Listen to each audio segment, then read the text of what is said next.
A wise person once said, "What surprises me most about humankind is that we get bored of our childhood, rush to grow up, and long to be children again.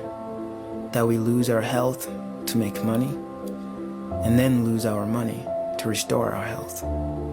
That by thinking anxiously about the future, we forget the present, such that we live in neither the present nor the future. That we live as if we were never going to die, and die as though we've never lived."